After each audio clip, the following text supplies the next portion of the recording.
Chapter 6. The final door was in the opposite hall. It was the only door on the side, and the key fit perfectly. Inside were two doors, one sliding and other a regular door. Russia and I migrated towards the second door, fearful of what was inside the other. "Should we split up again?" Kanda asked. "No!" I exclaimed. Nobody listened. "We'll take Italy this time," England said. "America, go with those two." He gestured towards Prussia and Germany. "But what if the thing comes back?" "We can handle it," Candace said firmly. We stared at each other for a few seconds, having a brief argument with our eyes, each wanting to keep the other safe. It was a pointless battle, and in the end Canada won. "We'll take the sliding door," Prussia said. "If it's a dead end, then we'll catch up with you guys." We separated, and I realized we could all be seeing each other for the very last time. I dashed across the room and attempted to wrap my arms around the three of them. Francis' death was still fresh in my mind, more horrific than the others had been, and it felt like the circumstances were repeating again. "Be careful," I whispered. I didn't want the next time I saw either of them to be as blood stains on the walls or on one of the other's hands.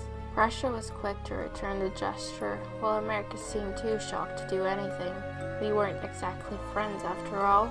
Germany cleared his throat and patted my head awkwardly. He didn't try pushing me away like he usually would, and I looked up to see a tiny blush on his face. Any other day I would have been ecstatic, but it meant nothing in this house. "We'll be fine!" Prussia exclaimed, maybe hoping to diffuse some of the tension. "Promise!" "Yeah, don't worry about me," America said, though his words weren't really directed towards me. "Germany? I promise nothing bad will happen." "Good, then good. Find us a way out of here." I let them go and gave one last fleeting smile. We went separate ways. England insisted on leading the way, although he still seemed worn out from before. We went down a flight of stairs and found ourselves in a square room with a single door at the end of it. Beyond that door, the basement was like a maze. Every door we went through seemed to lead into an identical room, and none of us knew what we were looking for. Well, actually, I did, but the instructions in the journal were difficult to read in the dim light, especially on the go. The basement was a horrible series of long halls and large rooms. We got lost easily, and even though England pretended, I could tell he had no idea where we were going. We turned around at least twice, but never ended up in the same place even once. That wasn't even the worst part. There was literally nothing useful in the entire basement. There were a few rooms with couches and one with a bookshelf filled with useless, dusty books. Eventually, we ended up in a room with a large prison cell and an empty crate. We stopped to take a rest, and I wondered if the original owner of the journal knew where everything was. Had they had a chance to fully explore this monster of a house before they left? I read through the page detailing the metal pieces and their general location. The first piece had been on the third floor in the piano room, and the second was... Oh, the second piece was in the cell room! At least the journal said that was where it most commonly appeared. I didn't understand that part, but I understood how close we were getting to the end of our nightmare.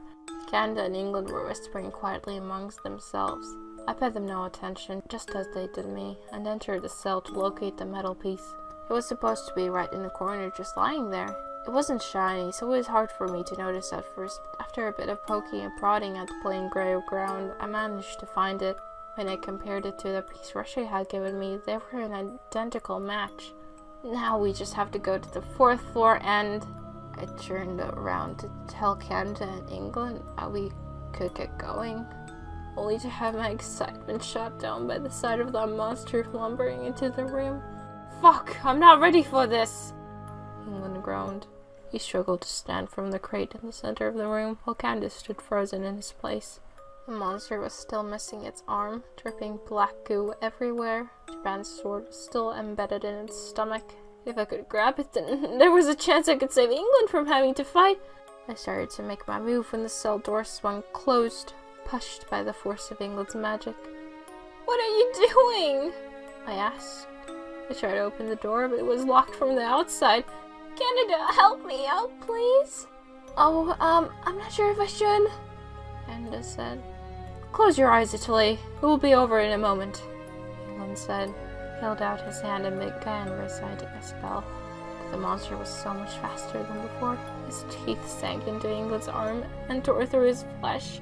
He was lucky enough to get away, with his arm still intact. The force of pulling away sent him tumbling to the ground and broke his concentration long enough to put an end to any magic he'd been using.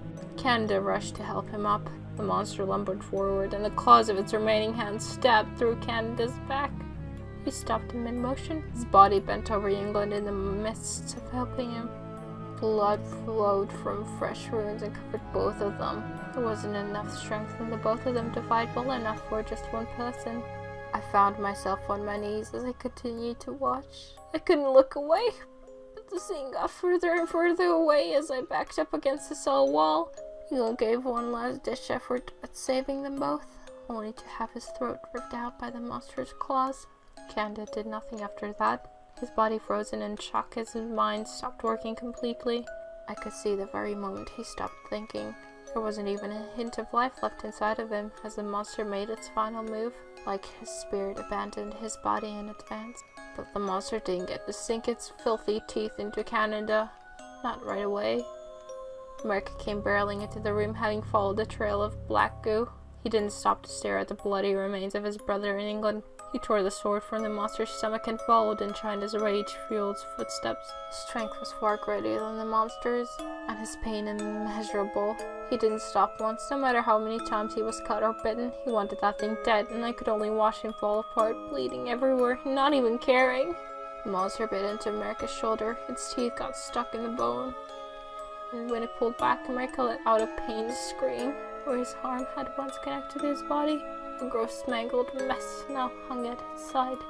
He still didn't stop and swung the sword one final time, cutting the monster's head clean off. Its head rolled to the door, and its body fell to the floor. Black goo mixed in with thick red blood, but America didn't care about any of that. He took a step but couldn't keep up. He fell to his knees and practically crawled over to the lifeless bodies of Canada and England. He let out a laugh. "Now I know what you meant earlier," he said to me. "About this being a cruel joke, some sick prank we were playing on you. I'm starting to believe it myself." With his functional hand, he reached out to push against Canada's back, shaking him back and forth. "Come on, I know it's just a joke," he said. "So get up, America." I tried, but it seemed he didn't hear me. He laughed again. "Iggy, I never thought you'd been involved in something so cruel. Maybe if it were Halloween, but aren't you supposed to be the mature one?" He tried shaking England awake too. "Come on, guys, this isn't funny anymore. I'm starting to get worried." He drew his knees up to his chest. His eyes were growing heavy, his body worn out from blood loss. "America!" I tried again.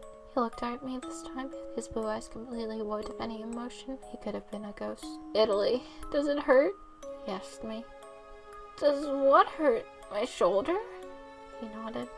"I think this should probably hurt." He attempted to move his own wounded arm. "But all I feel is this giant pain right here." He placed his hand over his heart. He didn't cry. He probably couldn't.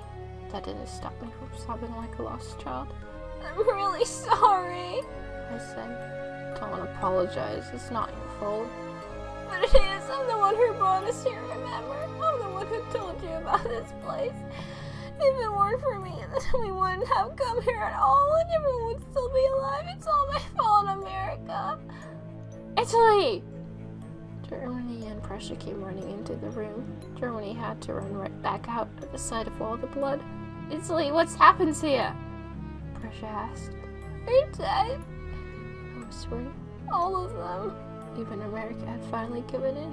His body couldn't take anything else, and even if he wasn't dead, I knew he wasn't going to wake up. Prussia faltered for a moment before coming to let me out. I didn't want to leave the cell. I didn't even want to stand up. But as long as at least one of them was still alive, then we had to get out. "Did you find anything?" I asked, knowing it was useless. "No, it's you." "I found a key." "Another one? But there are no more doors." "There's a keyhole on the 4th floor. Do you think we should try it?"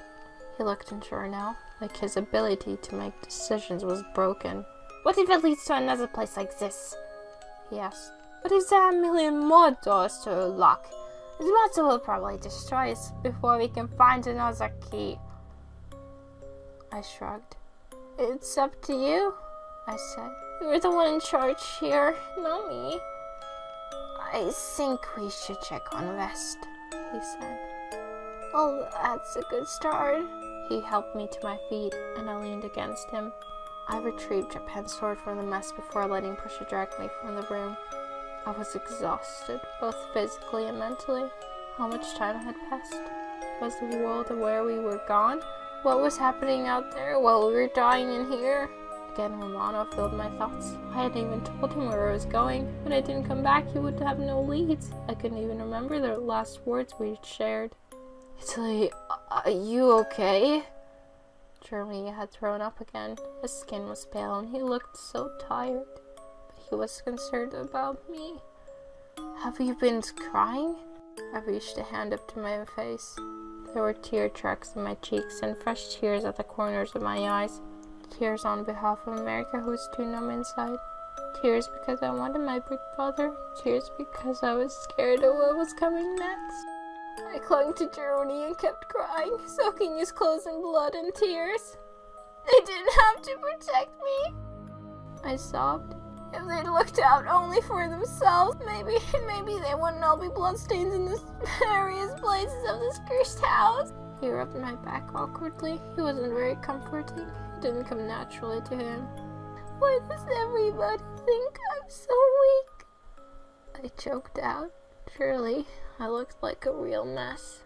If I'd only been a little stronger and a little braver. Then it would be your body we'd all be mourning, Germany concluded. Words fell bitterly from his mouth.